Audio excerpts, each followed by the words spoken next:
Journey to the West, an audio drama series. Chapter 4, Part 1. And so the great white ghost star and the handsome Monkey King left the depth of the cave and ascended together upon their clouds. It quickly became apparent that Wukong's somersault cloud was different from the rest. It was exceptionally fast. As a result, he left the great white ghost star far behind and arrived first outside the southern gate of heaven. Just when he was about to withdraw the cloud and enter, Zeng Zhang Tian Wang, the heavenly king flew duck, along with generals Pang, Liu, Gou, Bi, Deng, Xin, Zhang, and Tao, and a group of powerful heavenly soldiers blocked the gate of heaven with their weapons drawn, refusing to let him in. The Monkey King complained, "This old man Ghost Star is such a deceitful fellow. Since he invited Elder Sun here, why make people draw weapons and block my way?" Just as they were quarreling, the Ghost Star quickly arrived.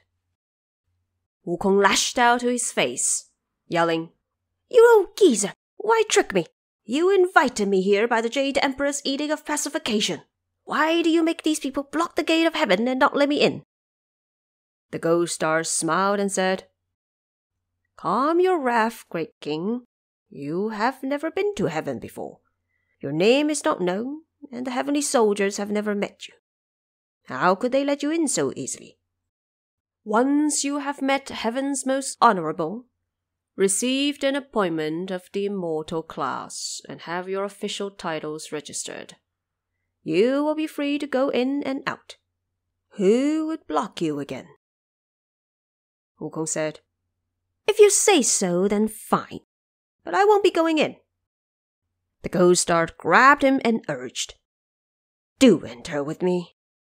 As they approached the gate of heaven, the Ghost Star called out loudly, "Heavenly generals of the heavenly gates, as well as officials and soldiers ranked high and low, shall make way. For we have here an immortal from the world below. I have summoned him here by the imperial edict of the Jade Emperor." Only then did Heavenly King Vludak and his soldiers put away their weapons and step aside.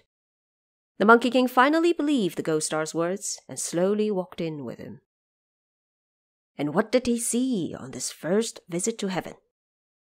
Golden light and rainbows, auspicious air and violet mist. That southern gate of heaven was built with jade and glass. Commanders of the skies lined the pillars. Deities in armor held their weapons. If you thought the outside was impressive enough, the inside was only more stunning. Dragons entwined on huge pillars, and phoenixes hovered above lengthy bridges. Here lay 33 heavenly palaces and 72 treasure halls. Everywhere you looked were undying plants and dazzling garments. Here the golden bell has rung. Here the heavenly drum was beaten. Enter the treasure hall of miraculous mist. There were immortal maidens and divine generals at your service. Here in heaven, the palaces were filled with a massive collection of exotic treasures, none of which could be found in the world below.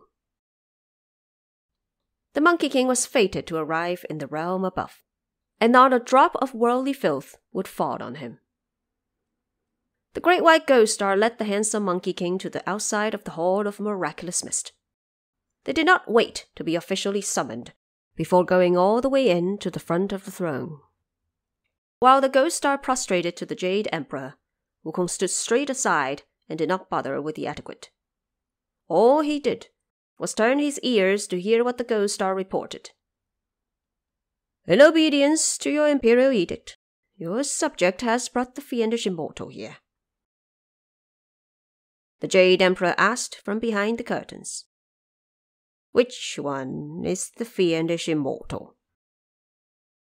Only then did Wukong bow before answering, "I am the one." All the divine ministers gasped in shock, saying, "What an uncivilized monkey! Why didn't he prostrate himself before the throne? How dare he answer a mere, I am the one? He deserves death, death. However, the Jade Emperor announced, This Sun Wukong is a fiendish immortal from the world below. He has only just obtained human form, and has yet learned the manners of the court. Do forgive him this time. All the divine ministers exclaimed in unison, We thank you for your mercy. And only then did the Monkey King gesture to the throne above with a word of gratitude. The Jade Emperor thereby summoned the divine ministers in charge of appointments. He ordered them to check around and see if there were any vacancies where they could install Sun Wukong. From the side approached the officer of the star Wu Qu, who was in charge of military and warfare, suggesting, Not any palace or hall, nowhere in heaven has any vacancy left. The only exception is the imperial stables where they lack a superintendent. The Jade Emperor therefore gave an imperial announcement. He shall be appointed Bima Wen, meaning to avert equine diseases. The ministers asked Wukong to thank the emperor's great mercy, but he still only just gestured and bowed to the throne above before letting out a word of gratitude. The Jade Emperor then ordered the officer of the Wood Star, with the Wood Star being planet Jupiter, to accompany Wukong to the imperial stables for his post. The Monkey King joyfully left with the officer of the Wood Star. After he arrived, the Wood Star returned to his own palace. In the imperial stables, Wukong gathered the assistant superintendents, the deputies, bookkeepers, grooms, and all the officials big and small. They went through the duties of the imperial stables and counted the thousands of heavenly horses in their charge. What are these horses, you ask? Horses of legends, horses of ancient texts, horses no one knew if they actually existed, horses owned by kings and emperors of the past, horses named after all the colors of the rainbow, horses that came from distant foreign lands.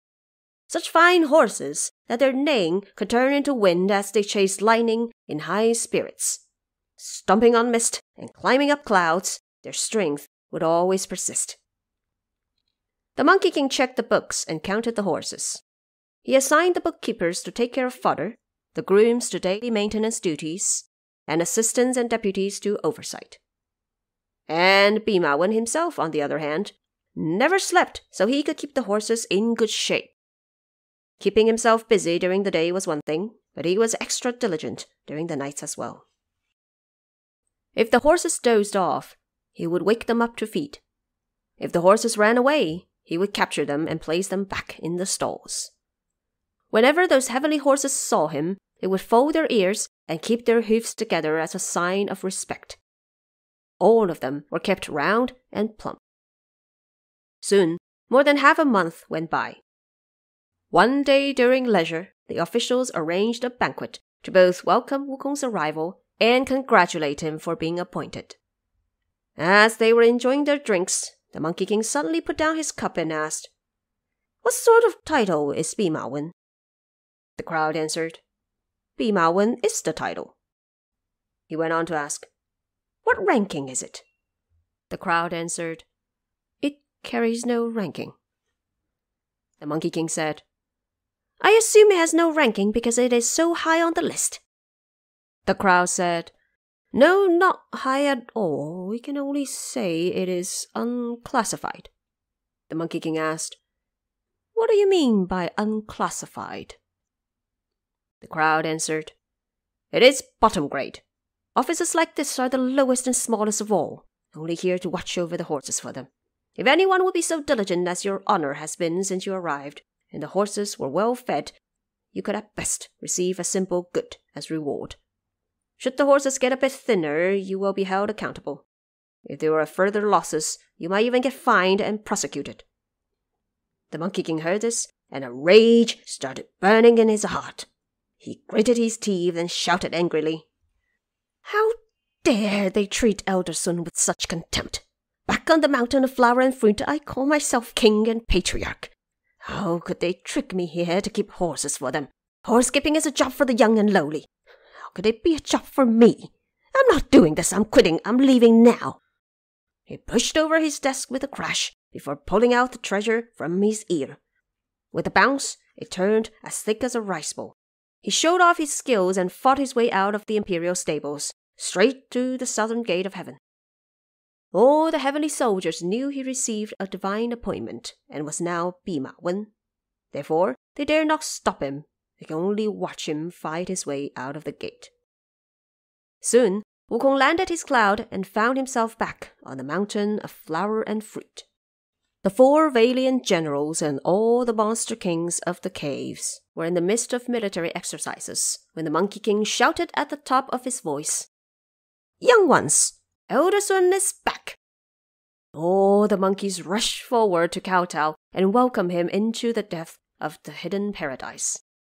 They ushered the Monkey King to his top throne while arranging a banquet to celebrate his return. Everyone was saying, "Congratulations, great king! You were up there for more than a dozen years. I'm sure you have been triumphant and are now returning in glory." The Monkey King asked, "I was only away for over half a month. How come over a dozen years have passed?" The monkeys answered, "Great king, you weren't keeping track of time up there. A day in the world above is a year in the world below. May we ask, great king, what office did you hold?" The Monkey King waved his hand, saying, "Don't mention it, don't mention it. This is embarrassing me to death. That Jade Emperor does not know how to use talent. He saw someone like me and appointed me to this thing called Bima Wen. Turns out I was only there to watch horses for him. It carried no ranking and it was unclassified. When I first arrived, I had no idea of this and was only enjoying my time in the imperial stables. It wasn't until I asked my colleagues today when I finally learned what a lowly job it was. I was so furious that I pushed over the banquet table, quit the job, and came back down." The monkeys cheered. "A good return indeed. Our great king is the ruler of this blessed land and hidden paradise, who enjoys an infinite amount of respect and happiness. How could he be a stableman for someone else?" They went on to say, "Young ones, bring the wine now to help our great king relieve his melancholy." As they were enjoying their drinks, someone came in to report, "Great king, 2 single-horned monster kings are waiting outside to meet you." The Monkey King said, "Let them in." The monster kings tidied their clothes and ran into the cave before prostrating themselves. The handsome Monkey King asked, "Why do you wish to meet me?" The monster kings answered, "We have long heard that the great king is recruiting talent, but we had no way of meeting you. Now that you have received a heavenly appointment and returned in glory, we have come specially to present you with this robe of yellow ochre to celebrate the occasion. We hope that you would not find our presence too degrading. If you would accept us under your wings, we would happily act as your humble servants." The robe of yellow ochre, you see, was only reserved for emperors. The Monkey King was thrilled and put the robe on. The crowd happily lined up by their ranks and kowtowed before him. He then appointed the Monster Kings as the commanding vanguards of the frontline regiments. The Monster Kings thanked him for his award, then went on to ask, "Your Majesty, you've been in heaven for so long. Which office were you appointed to?" The Monkey King answered, "That Jade Emperor does not treat the capable with respect. He gave me some title called Bima Wen." The Monster Kings heard this and said, "Your Majesty, given the immense power you have, how could you raise horses for him? Even if you become Qi Tian Da Sheng, the heaven-equaling great sage, who is going to stop you?" The Monkey King heard this and was beside himself with delight. He repeated several times, "Good, good, good." Then he ordered the 4 valiant generals, "Find me a flag this instant, and put the words, 'Heaven equaling great sage' on it. Then erect a pole to hang it on. From now on, only call me the Heaven equaling great sage, and no more great king or your Majesty. Inform the monster kings of all the caves so they are made aware." The monkeys got to work, and we will speak no more of that. Back in heaven, where the Jade Emperor was at morning court the next day, Zhang Tianshi, heavenly scholar Zhang, was accompanied by the assistant and deputy superintendents of the imperial stables as they reported under the vermilion steps. Your Majesty, the newly appointed Bima Wen by the name of Sun Wukong was unsatisfied with how low-ranking his post was, and left the heavenly palace yesterday for the world below. Just as they were talking, Heavenly King Vludak, who was in charge of guarding the southern gate of heaven, led his heavenly troops in to report. For some unknown reason, Bima Wen has run out of the heavenly gate. The Jade Emperor heard this and passed on an imperial message. Please have the two groups of deities return to their posts.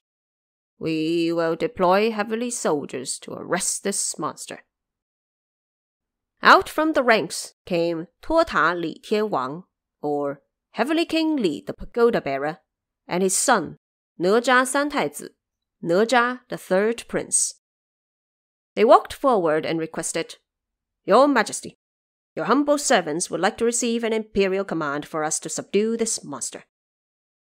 The Jade Emperor was overjoyed. He immediately appointed Heavenly King Li Jing, the Pagoda Bearer, as the monster-quelling Grand Marshal, and Nezha the third prince, as the great god of the Triple Shrine Divine Assembly. They were to take their forces down to the world below at once.